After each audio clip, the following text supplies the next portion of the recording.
En otro fototip anterior te contábamos qué era la macrofotografía y qué material necesitábamos para poder practicarla. En el fototip de hoy seguiremos avanzando en su aprendizaje, pero centrándonos en otro aspecto relevante, la técnica.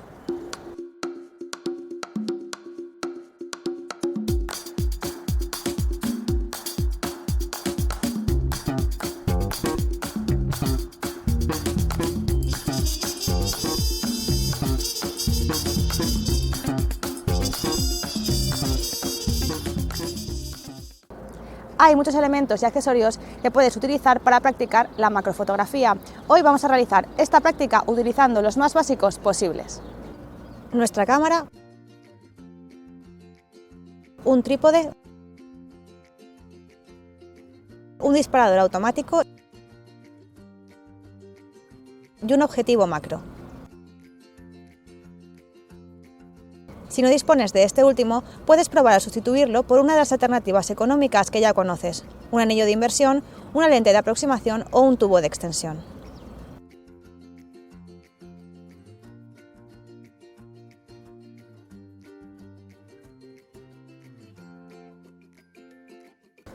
Uno de los aspectos esenciales es el uso del trípode y la colocación de tu cámara.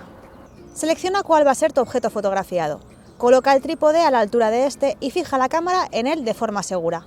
Acércala todo lo necesario, aunque eso dependerá del objetivo que utilices. En nuestro caso, como vamos a utilizar un objetivo macro 60 mm, lo que vamos a tener es una distancia de trabajo muy reducida con respecto al objeto fotografiado, por lo que deberemos colocarnos muy cerca. Lo más recomendable es que sitúes la cámara a la misma altura que el objeto, lo más frontal y paralela posible. De esta forma te resultará más fácil conseguir una mayor nitidez. Si ves que la posición que tienes que adoptar para realizar tus fotografías es un poco complicada y vas a estar bastante incómodo, es bastante aconsejable que configures los parámetros de tu cámara antes de colocarla para así poder manejarla más fácilmente desde lejos. No olvides que un trípode para macro debe ser lo más pesado posible para evitar al máximo el movimiento y las trepidaciones. Si no es muy estable, añade peso debajo de él para estabilizarlo aún más.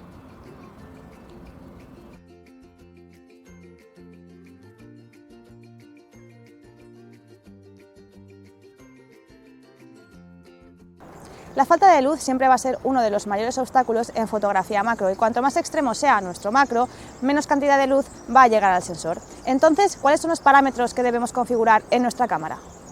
Los objetivos macro suelen ser bastante luminosos y pueden llegar a abrir el diafragma hasta f1.4. Cuanto más abras el diafragma, más luz entrará, pero menor área nítida obtendrás. Los extremos no suelen ser buenos, por lo que mejor baja 1 o 2 pasos la apertura, es decir, utiliza un número f más alto para obtener mayor nitidez y así evitar aberraciones cromáticas. Perderás luz, pero podrás compensarlo.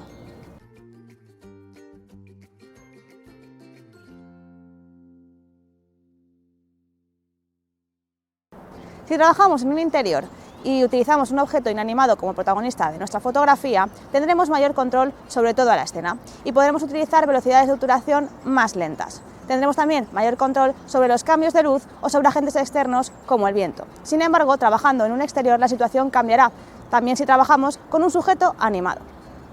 En exteriores no puedes dominar factores como la luz que irá variando según avance el sol o el paso de las nubes. Y lo mismo con el viento, que puede soplar fuerte de repente y fastidiar tu composición. En estos casos estarás más limitado y no podrás bajar la velocidad con tanta tranquilidad como podrías hacer en un interior. Así es, cuando la apertura de diafragma y la velocidad de obturación no son suficientes, tendremos que vernos obligados a subir más la sensibilidad ISO. Siempre te recomendamos que uses la ISO más baja posible para evitar la aparición de ruido, pero si no puedes arriesgar con la velocidad, tendrás que subirla todo lo que puedas. El secreto será ir jugando con esos 3 parámetros para encontrar la exposición adecuada o acabar recurriendo a accesorios de iluminación extra. Finalmente, en cuanto al modo de medición de luz, utiliza el que te venga mejor en cada situación. Usa el matricial o evaluativo si deseas mantener el detalle en todas las zonas, aunque prueba también a seleccionar el modo puntual si quieres marcar un punto de interés concreto. Este último nos permitirá exagerar más el contraste entre las zonas de luz y de sombra.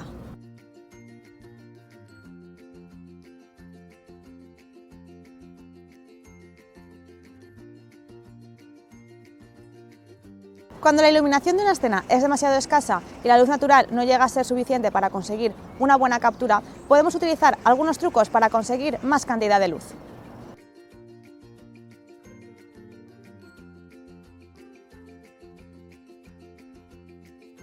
Si no tienes un flash externo o un flash anular, puedes usar el flash integrado de la cámara. Lo ideal es que la luz que incide sobre el objeto fotografiado sea frontal, para no obtener sombras indeseadas. Para esto tendremos que rebotar la luz del flash integrado en una superficie blanca como un folio, un reflector o una pared.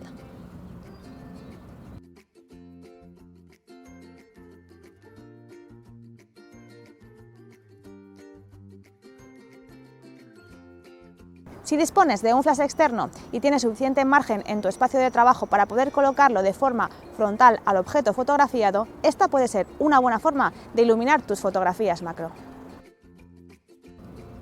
También puedes usar el flash externo como complemento para conseguir sombras y volumen. Usando la luz natural como fuente de luz principal, coloca el flash externo lateralmente como luz de relleno. Si es muy intensa, hazla rebotar en un folio, papel de aluminio, pared o reflector. Así conseguirás una luz más difusa y unas sombras aún más suaves. Si no dispones de ningún tipo de flash, tendrás que apañártelas como puedas con la luz natural y reflectores o difusores caseros que tengas a mano. Si estás en un interior y no dispones de accesorios de iluminación, puedes acercarte a una ventana. Pero si vas a salir al aire libre, intenta aprovechar las mejores horas de sol. Evita salir a mediodía porque el sol está en la parte más alta y las sombras que proyectará serán más duras. Si no tienes más remedio, al menos elige una zona de sombra o usa un difusor. Por último, también puedes utilizar iluminación específica para fotografía macro. Me refiero al flash anular y al flash gemelo. Más tarde volveremos a ellos con un ejemplo práctico del flash anular. Pero antes vamos a conocer el último punto clave para poder dominar la fotografía macro a la perfección.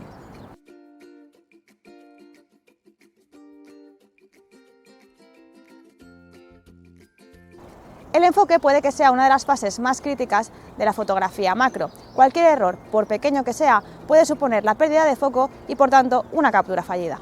Por eso trabajaremos siempre con el modo de enfoque manual y con el Live View. Como ya te hemos comentado, normalmente usaremos profundidades de campo bajas para aprovechar al máximo la luz de la escena, abriendo todo lo posible el diafragma.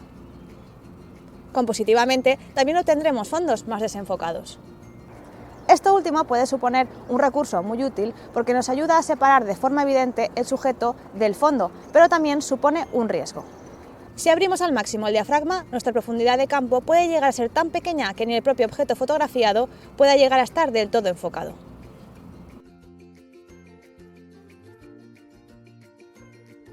Si queremos conseguir mayor profundidad de campo, es decir, una mayor área de enfoque, solo nos quedan dos opciones: abrir más el diafragma, es decir, utilizar un número F más alto, o bien utilizar la técnica del bracketing de enfoque. Con la primera opción perderemos mucha luz al cerrar el diafragma, por lo que tendremos que jugar con otros parámetros o añadir más luz con accesorios de iluminación. Con el bracketing de enfoque realizaremos varias veces la misma fotografía con distintas áreas de enfoque para unirlas luego en postproducción. En el próximo fototip te enseñaremos cómo hacerlo. Ahora ya lo tenemos todo preparado: la cámara, los parámetros, la iluminación y el enfoque. Solo nos falta disparar nuestra fotografía. Recuerda utilizar un disparador remoto inalámbrico o por cable y no hacer la captura apretando el botón de la cámara. Si no dispones de ninguno de los dos, puedes optar por la opción del disparador automático integrado, aunque no será tan cómoda como las otras.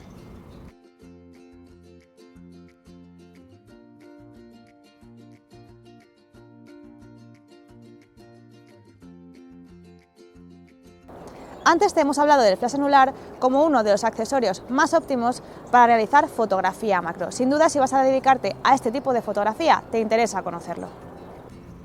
Se trata de una antorcha circular que se acopla alrededor del objetivo, lo que permite proporcionar una luz directa, frontal y uniforme en el objeto o sujeto que fotografiemos. Este tipo de flash es ideal para conseguir buenas capturas si dispones de poca luz y además utilizas un objetivo de focal corta como el 60 mm, que es nuestro caso. Veamos cómo funciona. Colocamos un adaptador en nuestro objetivo para que el flash anular encaje bien al colocarlo. Seguidamente, acoplamos los controles del flash sobre la zapata superior de la cámara.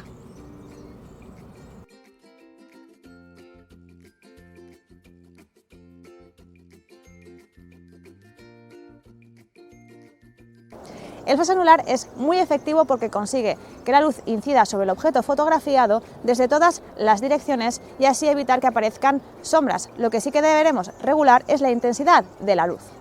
Como ves, este flash dispone de la opción de flash y luz continua. En ambos casos podemos regular la potencia de la luz para que sea más o menos intensa.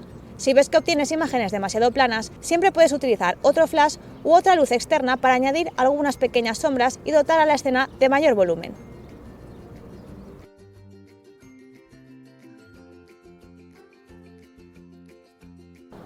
Algunos flashes también tienen la opción de poder dividir la luz en dos partes y así poder disparar solo con el lado derecho o solo con el lado izquierdo.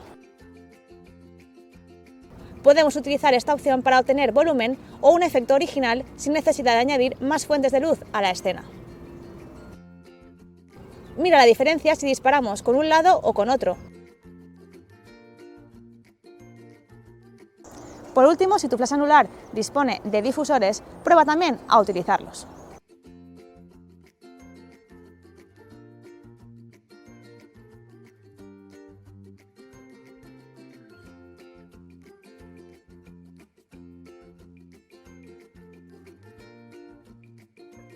Con los difusores de colores, además de suavizar la luz, conseguirás cambiar la temperatura de color de la escena y darle un toque diferente y creativo.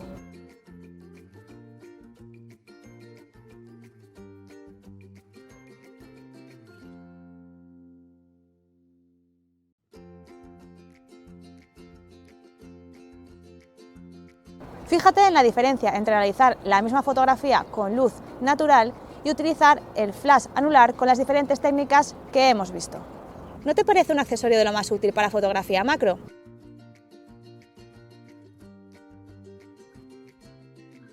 Echa un vistazo en internet porque los encontrarás a precios muy económicos, rondando los 30 o 35 euros.